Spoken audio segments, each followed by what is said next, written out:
We are back with the second turn of the Game of Shadows during this intermission. And I am your friendly herald of news from the grand politics across Tricoria. Let us begin, shall we? This will begin on Safina, as so many other times. That's because that's the routine we're doing. We start with Safina. Not sure why, but it just kind of got that way. Alright, so here on Safina we have, of course, Sambarsin Korea, who is the leader of the Animist Inquisition. And he is working on raising influence in Korjulme with his fishermen. These fishermen are pushing the Inquisition and creationist views on locals and those that they meet along the seas. For this, Sambarsin Korea rolls one die for already established influence. He rolls another die because he has influence level 2 in the neighboring province of the Fimbulin Plains. And he adds 2 fate dice to that, so that's 4 dice altogether. But unfortunately, their die roll is a 2, a 1, a 3, and a 2, so no successes. Clearly, the locals just smile, offer the fishers more food than they can eat, and send them on their way, still smiling, but having heard nothing the fishers said. The farmers, gardeners, and apothecaries remain in control, not to mention the local Tricorian Primus Procurator and his soldiers. So that is 2 wasted fate dice for Sambarsin Korea. He works on mobilization on the Fimbulin Plains. Here, the farmers are working on continuing to tend their crops and provide additional feed and goods to nearby communities in need. And thus they go from level 2 to level 3 in strength. Ba-bum. Meanwhile, in Ardahals, the Inquisition's witch hunters continue to flush out nearby communities of all anti-creationists and work on spreading the good word, mobilizing from level 2 to level 3. And that concludes the move of the conspiracies of Sambarsin Korea. We go to Trinsmira instead. Here, of course, there are 2 shadow powers. Lemur Spad, the anti-Tricorian revolutionary Trinsmiran freedom fighter, and Fundibera the Witch. On Milaki, in the Milaki Plains, Fundibera's inconspicuous witches mobilize. Everyone comes for a helping hand with poultices and the like, and some stay to learn the craft. They mobilize from level 2 to level 3. Meanwhile, the Milaki nobles in this same area also mobilize.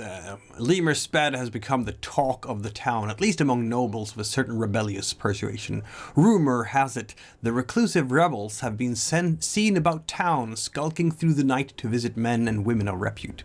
He has a surprise, he says, an evidence of the overripe weakness of the Empire. His cards are held too close to his chest to allow the nobles a good guess, but anticipation builds regardless. And so these Milaki nobles are strengthened from level 2 to level 3. As I mentioned before, nobody can interfere with the mobilization in the Game of Shadows. We go to Himbergond.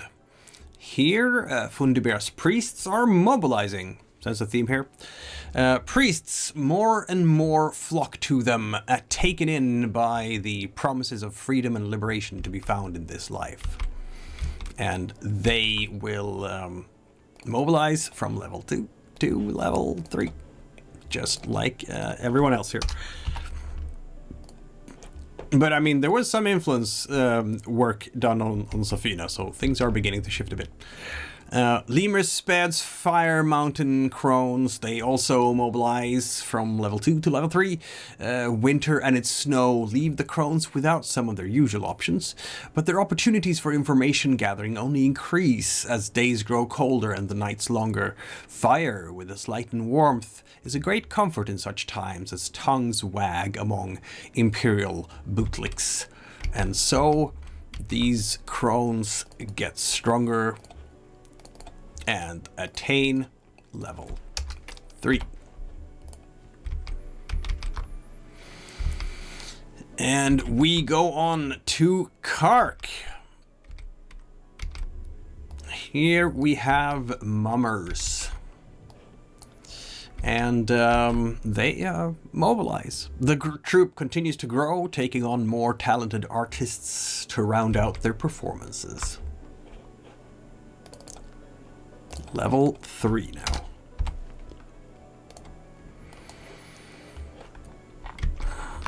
And finally, Mixa,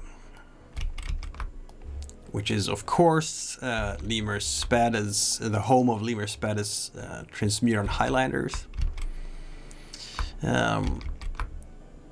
They mobilize as well. The Highlanders continue to feast and fight and to boast of their prowess in battle against milquetoast Tracorian infantry. If the cold of winter disturbs them, they do not show it. No true Transmuran would allow the weather to end their revels. Their fires burn hot and long, and the continual one-upmanship of the Highlanders leads to ever more work from the smiths which supply the camp. Every ancestral greatsword has found a new edge of bright steel, and armor left in mothballs for a generation takes on a new shine. We'll see what they'll be up to in the future. Is there rebellion brewing? There's rebellion brewing. Let's have a look at Palamux, shall we?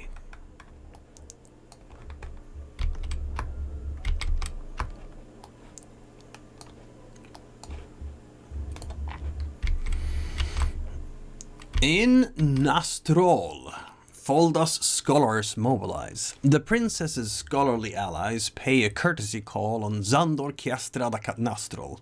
It seems she found the elderly nobleman's speech about the grand old traditions of this land at her party inspiring. The more aristocratic of the scholars engage him in conversation about the past and how it might inform a more fitting future, hypothetically, of course. Magister Callan excuses himself as the princess has tasked him with digging further into a certain proposed archaeological expedition. Might he avail himself of Xandor's no doubt enviable library? And so the scholars advance to level 3.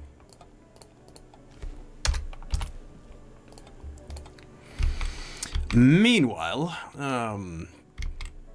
the laborers get started building secret tunnels and hidden entrances to key buildings, and also mobilize to level 3.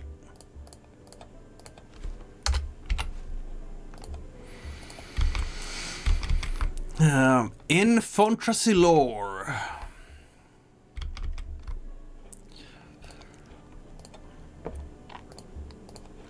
we have no Princess Folda this turn, and none of her resources are there either.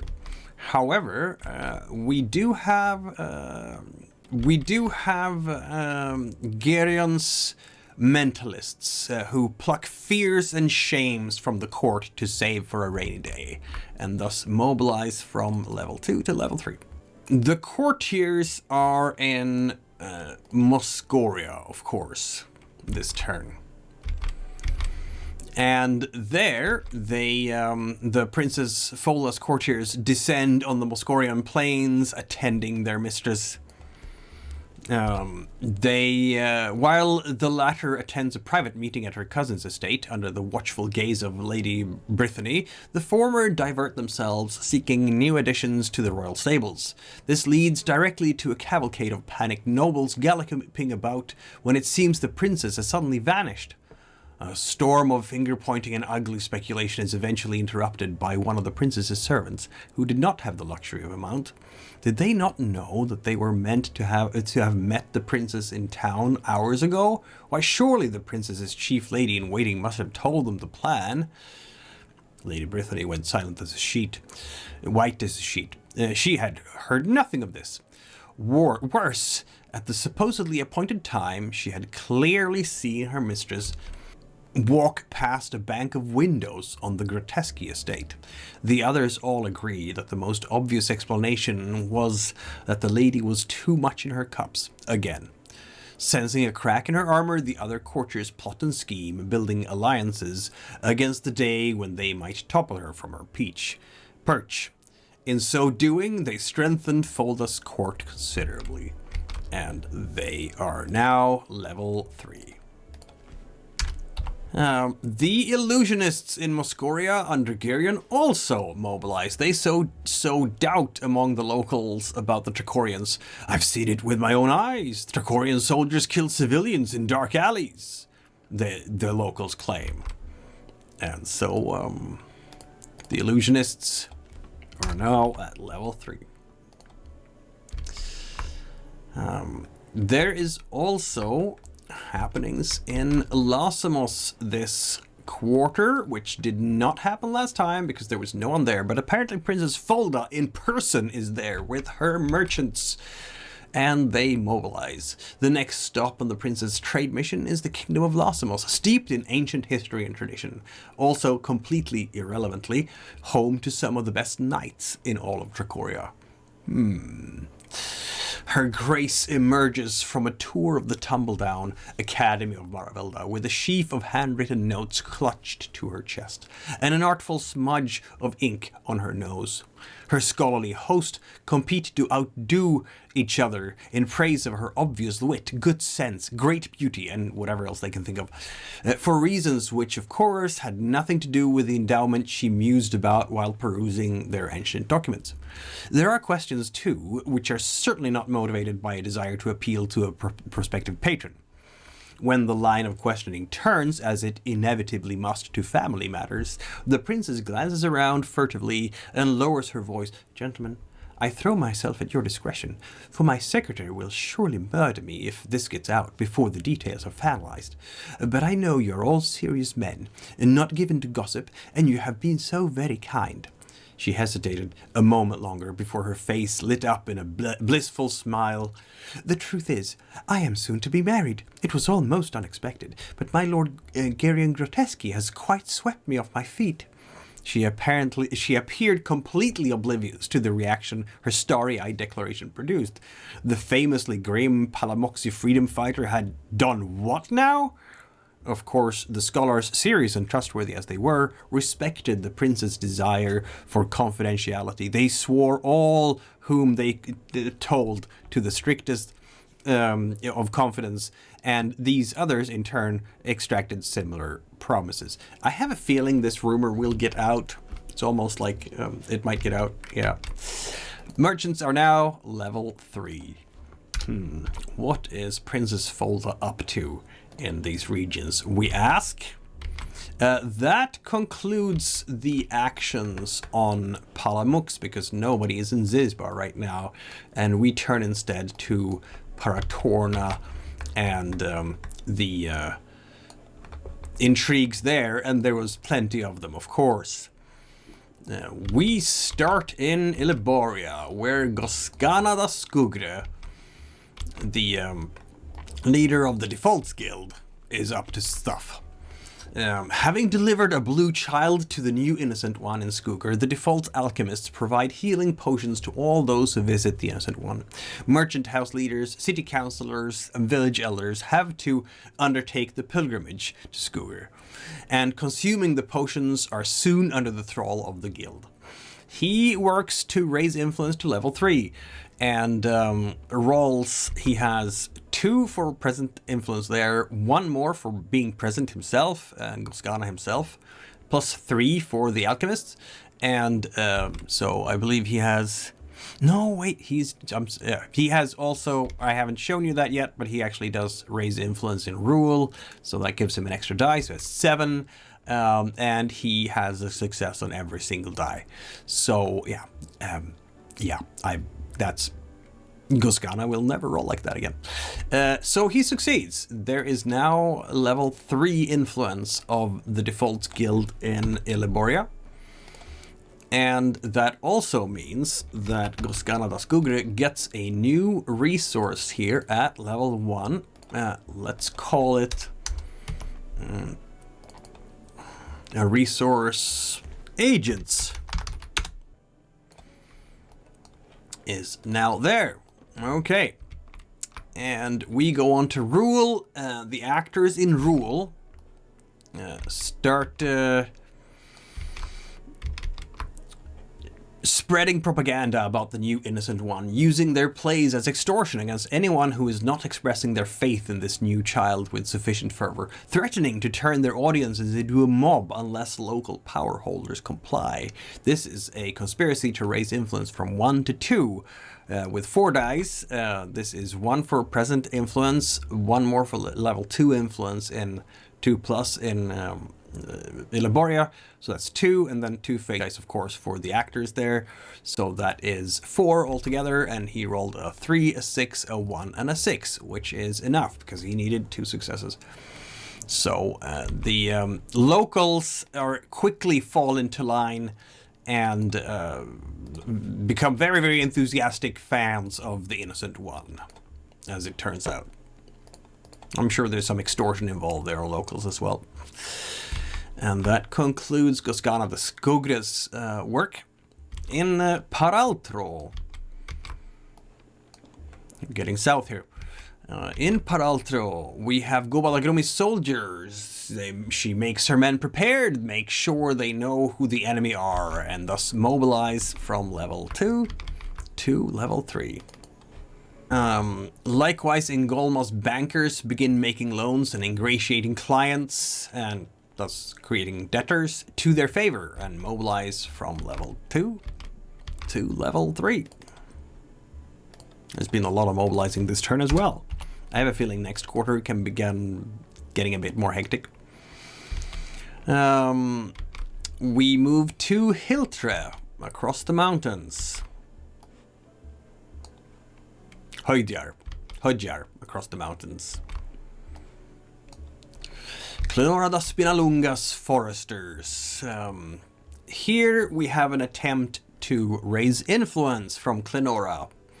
Perhaps not all nobles are as cruel as the Duke. The foresters have been taking some of the excessive volume from untapped trees they must have overlooked to merchants from outside Hiltra, and they have been paying fair prices for once, at least compared to what they used to.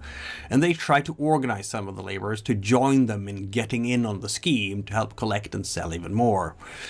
However, she needs 2 to raise influence to level 2, 2 successes. She rolls 4 dice. And this is because she has 1 influence there, she has the 2 foresters, so that's 2 fate dice, and she has a neighboring region with level 2 plus influence, so that's 4 altogether, and she rolls a 5, a 2, a 1, and a 1, so it doesn't work. Clemender Goomba, who is the local duke, cracks down on these attempts with ferocity, and the locals are just too scared to try this for now. We move to Trisilva, the capital of this place. Here, the Duke's agents continue the important task of gauging the public mood at a series of fashionable and not so fashionable establishments in the capital. Currency, not all of it physical, brings more people into the fold. And thus, the agents mobilize from level 2 to level 3. We also have Gubalagrumi's secretary.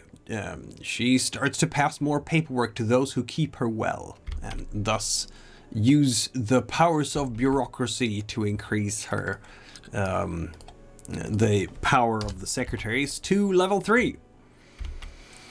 Ingolma's enforcers continue to ensure control and defense of Ingolma's seat of power. Their recruiting continues at record pace.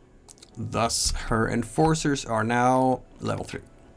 In Newmark, nothing will happen because there is no resource here. Rovendo Alicella himself is there, of course, but otherwise, nothing much. Same thing with Bralorga. There is no resource in Bralorga either.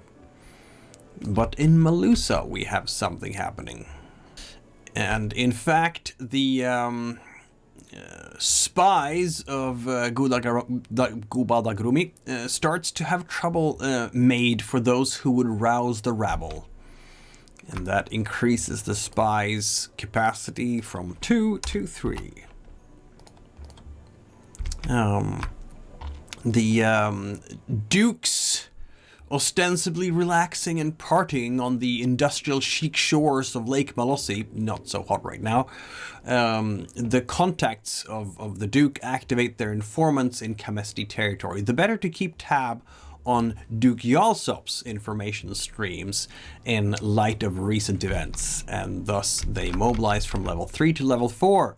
I wonder when these guys will, you know, kick into high gear, because these contacts are very well positioned now. Indeed. The organizers that work for the Wigmakers Guild reach out to laborers and larger workforces to entrench themselves in the minds of the people as allies for worker rights. Unions begin to take shape and rallies are funded by the family, of course. Mobilize from level 2 to level 3. We go down to Bertalva and Karamak, where Duchess Clenora da Spinalunga is doing her work. Her ladies-in-waiting are all a Twitter, organizing the Langox harvest season now. Sometimes it's a fun game to see who can make the best dress out of the sacks the farmers like to gather them into, and to see who will be the laughingstock until the next good sport makes an utter fool of themselves. And so mobilize from level 2 to level 3. And finally, we have Clenora's trade captains that have it on good authority that a contingency of brave Tracorian soldiers will be leaving to put down rebellions and take back the sulfur mines lost. The early investors in any such endeavor will reap rewards tenfold, and they go about trying to organize other captains to join them in supplying the military campaign. This is an effort to raise influence from 1 to 2. She does have 4 dice here, 1 for pre-established influence level 1, 2 fate dice for her trade ship captains, and 1 for level 2 plus influence in Bertalva. 4 dice, she rolls 3, 6, 5, 5. That is 3 successes, she needed 2, so her influence goes up to level 2. Here in Karamak. And that concludes the turn for the 4th quarter of year 8 after the inauguration of the Chronolob. The year is now completed. We will start on year 9 of the chronology. Year 9 after the inauguration of the Chronolob.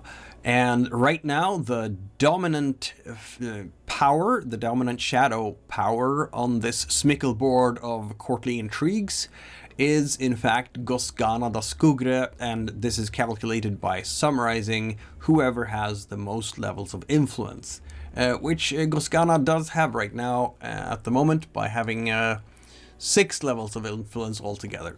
Not sure how that dominance is going, how long that dominance is going to last, but you'll have to tune in for the future and see how the first quarter of year 9 will turn out. I think that the intriguey stuff will get more intense as we go. See you later.